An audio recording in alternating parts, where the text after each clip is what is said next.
a resurgent enough to bounce back. Sierrelone, man, that's the most annoying part. All right, you're welcome to the show. A visible, angry president of the Nigerian Football Federation, Amaju Pinnick, speaking there after the Super Eagles failed to beat Sierrelone. With that, basically our talking point today, the Super Eagles, they have arrived Abuja, and the minister of Sunday there has sent out a tweet, and we don't understand what that means, but we're discussing this one and plenty more. And my guest today, Joshua Albert, a brother of us in the house. Joshua, you're welcome to the show. Thank you. Sierrelone, over the two heads, you will fancy that they've done the business. Yeah, because if you check the head-to-head stats, if you check the stats, you understand, if it was just a one-off game, they would have qualified. Let's assume that they're probably playing to qualify for the next stage. They would have qualified. Nobody actually saw this coming. And why Nigerians are really angry because of the manner at which we considered those 4 goals. For crying out loud, it was Sierrelone we were playing against, and we were up 4 goals. So we are actually concerned we lost that game in the first leg because, of course, their confidence would have been affected as well too, and considering the fact that you're playing away against Sierrelone as well too, so they will have probably beefed up as well. And I heard the pitch. Was it the right decision for Amaju Pinnick to have gone out, made this video public? No, I don't think for strategic reasons. I don't think it was the right call at all. It's something that is supposed to keep in house, because that actually prompted the Sierraleoneans to now come out with the resilience they actually came out with as well too. We're not able to break them up. I know a lot of factors contributed to the performance as well too on Tuesday as well too, because the pitch was in a terrible condition as well too. We're going to talk about that pitch. Now let's look at that match. One, it was a very boring match in a very difficult pitch. Let's look at the extent of that match from Freetown, and this is the pitch. This is where Nigeria played. Difficult place to. This pitch is difficult for you to play here. Yes, it is. If from looking at the shots we're seeing right now as well, so it was not in a good condition at all. So, but there's no excuse whatsoever. He got his tactics wrong from the first game, as far as I'm concerned, because I wonder why he keeps starting Akogona in the right fullback position as well. So when you have the likes of Olaina and Tyrone Ebwe, he keeps on playing. Tyrone has been injured for some time. Tyrone came, that was invited. Yeah, he was been injured for some time. He's gone back to Holland. He's not exactly the best. But from the last friendly we played against Algeria and Tunisia, he had a good game against, especially against Algeria, being Tunisia, and the performance of Akogona in that right fullback position has not been anything to write him about as well. He's not a naturally right fullback. It's not even the position he plays in his club side as well too. So why Raw still insists on play, and most of the goals, especially in the first leg, most of the goals came from his position as well too. So one expects that he will have seen those lapses as well and made the adequate changes. So that's why there's beginning to suspect as well too. The president Amaju Pinnick said they had to win this match. Yeah, they had to redeem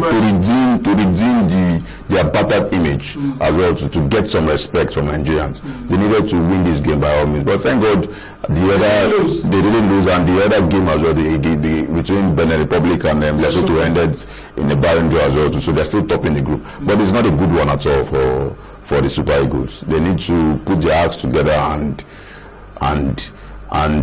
beef up and Ron needs to put on his thinking cap as well too, and work on his strategy for our upcoming games. All right, so that's the match Sierrelone against Nigeria. Goalless draw, 4-4 in Nigeria, 0-0 in Freetown. Thank you very much. Let's come back to the studio and look at something else, because we have some other captions we have to take a look at. Let's quickly look at the captions we have. We have about 4 or 5 captions. Any of the captions will start, and then we'll analyze the stories. Okay, this is the group. If you can bold it up, Nigeria still top in that group. Look, this is what it looks like. Tunisia is leading their group, but let's focus on our own group here: Nigeria, Benin Republic, and then Sierralone is third, Lesotho is fourth. You have to fancy that. Look, Nigeria is topping, but anything can happen. We need to win the next match. Yeah, anything can happen. Nigeria actually just needs a win in our 2 remaining games. A win will actually make us qualify. We will actually qualify at the top of the group with just a win. We just need a win in the 2 games, and it's something that is achievable. In fact, we should win those 2 games as well, with the annoyance as well too, that actually springs up from this from these 2 games we played against Sierrelone. We don't have any business whatsoever. You look at Nigeria, Benin Republic, and Lesotho, yes. This should be a complete 17 points. It's a group that we should actually dominate as well, so especially considering the caliber of players we have in that team as well. So. And I know there are millions in African football, but the teams in our group are not teams that will we shouldn't struggle against the likes of Sierra Leone and Lesotho. Well, we beat Lesotho. We beat Lesotho, yes. We beat them away in their home front. All right, let's look at the other caption. We have, this is the match. We've talked about this one. This is our backdrop today. This one is the starting lineup against Sierra Leone. The next caption we have. Yes, this is an Arsenal goalkeeper, 17 years old goalkeeper. He's actually eligible. He's qualified to represent Nigeria, Uganda, and England. But ever since England lost Alex Iwobi, the English coach, they've been taking care of making sure that players who come out who have other African descent, they monitor them very well. They took Saka from us. Yeah. Saka I knew was going to be very difficult for us. Because Saka was a British boy. He was born and bred in the UK, so he had the option of actually playing for England or Nigeria, and it's just by nature. It happened by nature. He's a Nigerian, but if you check very well, he was born there.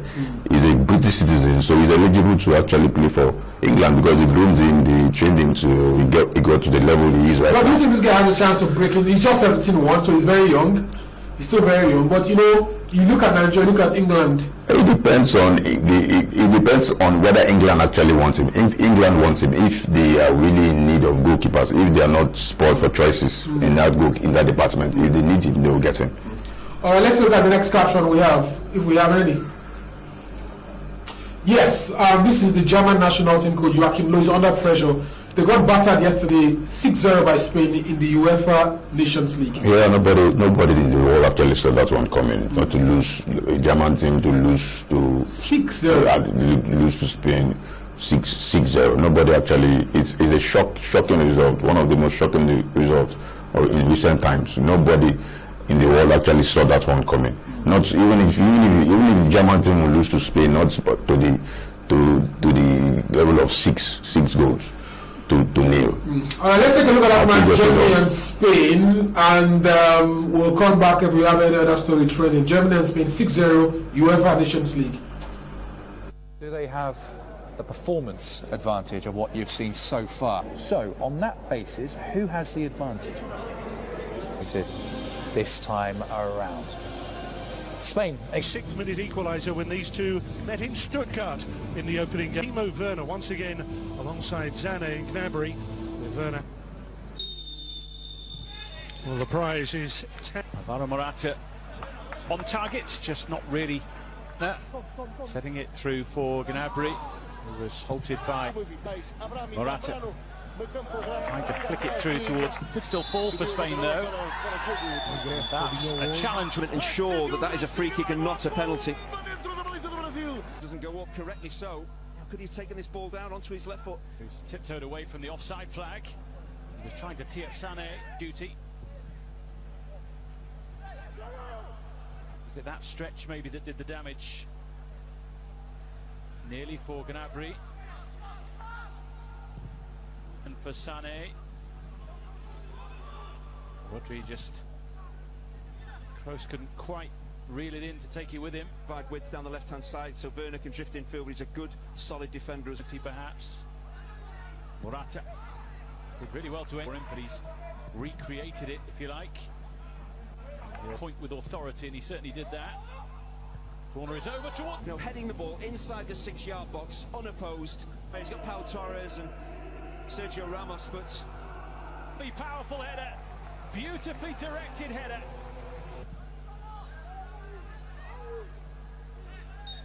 Don't worry about the ball, worry about the man that you should be marking. Need have taken that as well. And here's a chance, which is not taken. Torres to get in behind and should really have hit the target. Germany last season, 8 assists as well in 43 games. Certainly the 2018 World Cup campaign. Up into space at that far post. When the ball is played, he's probably ever so... He goes Spain again into their stride with Torres, who's looking for Morata. He's really enjoying himself out there. It's not been easy in the opening quarter of the game for Kroos and Gundogan. He just pulled away from the pack.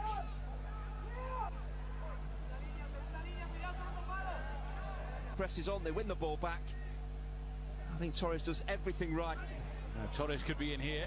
He has Morata for company, but might go for and not cleared. And it's Torres again. Away from the pack. The flicked header bounces off the bar for Torres. You know, Philip Max is not going to be able to get out to him. You know, to get the blockades all over the place. They're never getting to the ball first. He does really well. A goal that his and Spain's performance has deserved so far. Positions in various countries around the world, you have to score when you're on. To frustration more than anything else. Morata's protecting the ball. Important things, they're playing with a real high intensity, closing Germany down and then quickly. Fabian with Torres waiting to keep up with the Spanish. And Rodri's header makes the way he just, you know, gets away from Gundogan and he just guides that ball in. Needed. You know, he gets into space again. The German mark. This is such a considered header. I think a bit like well taken and pick up the free kick. That's why I say on and off the ball, Spain have been so. Where he just guides that ball in the far post. Olmo hits it. This is potentially a big problem for Spain on his own and the rest of the starting 11 together. Going for another run and taking many German defenders with some stern faces in the stands. Ball rolling and could have even got a second but was denied by an offside flag. Germany do edge the head-to-head record between the 1-0 winners that night, thanks to a solitary. It's a subtle change, but it's one that Germany really needs. Olmo goes for glory himself.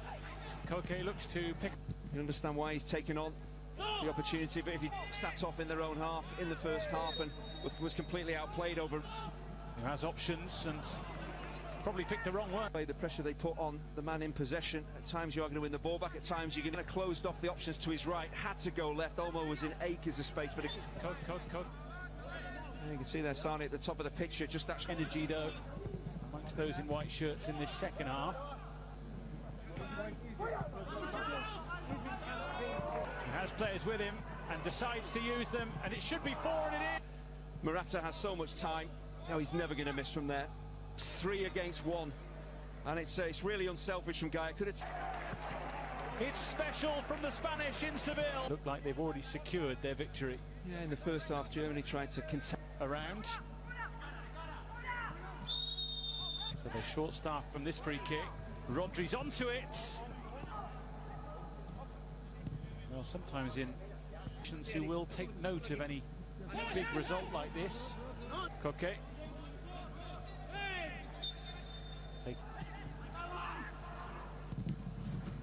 Tantari.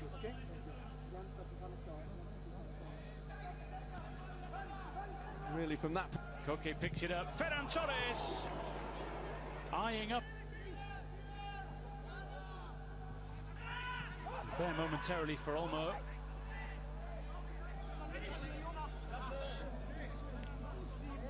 Significance in a competitive game. Down goes Werner.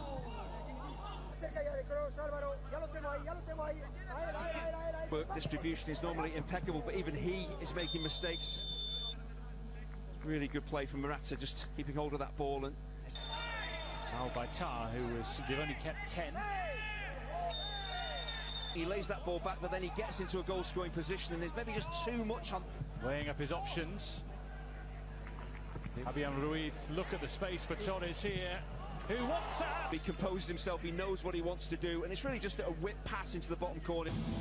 There's great awareness from Ruiz to see where Torres is, and and Germany are all at sea. Well, with the German. Down goes Gaia. and put their feet up now. They do have to feel. They just look to stop the night from getting any more embarrassing, to try and show their quality in the final third, and what a hit that was. Tempts it in there. Looking for a stylish finish. Gaia, Oyarzábal, 6 for Spain. Well, it's exhilarating. It's exceptional. It is emphatic. All right, so that's European Nations League. Germany under pressure. Spain tries them 6-0 in Seville. What's your thought, Joshua? Well, like we said earlier before, it's not a result that anybody expected in the world for Germany to lose to the tune of 6 goals to nothing. The top side like Germany as well, too, with all the players they have in that team. Nobody saw that one coming at all. I bet even the bookies as well, too, probably a lot of sleep will have been caught there yesterday as well, too. Nobody actually saw that one. So Germany losing 6-0 as well to Spain. It's a shocker. Right. Shocker. That's what I can say about that result. Let's look at 2 captions we have. We have one, the sports minister coming out with a tweet after yesterday's draw. Let's quickly look at what the minister said after Nigeria's draw to Sierrelone in that Nations Cup qualifiers. Said the performance of the Super Eagles not delightful, and I mean, it's not clear what this statement is. We're sorry if the pictures are not clear, but we're not sure what the statement means.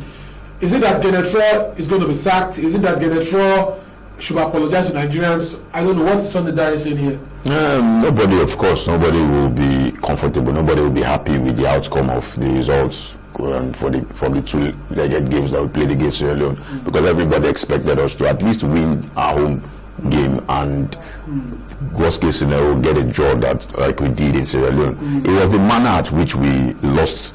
We drew that first game. That's what is really angry. That's the anger with Nigerians as well too. I mean, you can't be leading a team 4-0 and at the end of the day the team equalizes, and it shows that something definitely is wrong. Something technically is wrong with the team as well too. The coach did not. As far as I'm concerned, he was not proactive enough. He did not make the right change at the right time. Victor Osimhen is worth 50 million. Alex Iwobi cost 34 million. You look at the Sierraleone national side, there's no player there who's worth more than $3 or $4 million. Exactly. So you begin to ask yourself, you understand, on paper, player for player as well. So you can't even mention a Sierraleone player that you say is even playing in any of the top 5 leagues as well too. So I mean, there are 120 something in the current FIFA ranking. So for us to concede 4 goals after leading as well too, it calls for concern, serious concern. We have one more caption. Mohamed Salah tested positive again for COVID-19. Speedy recovery for the Liverpool striker. Yeah, speedy recovery. Wish him all the best as well too. All right. Okay, that's the much we can take on today's packet. Thank you very much, Joshua Albert. We'll leave you with this highlight of some of the African Nations Cup qualifiers. My name is Soap Racing. Catch you and keep scoring.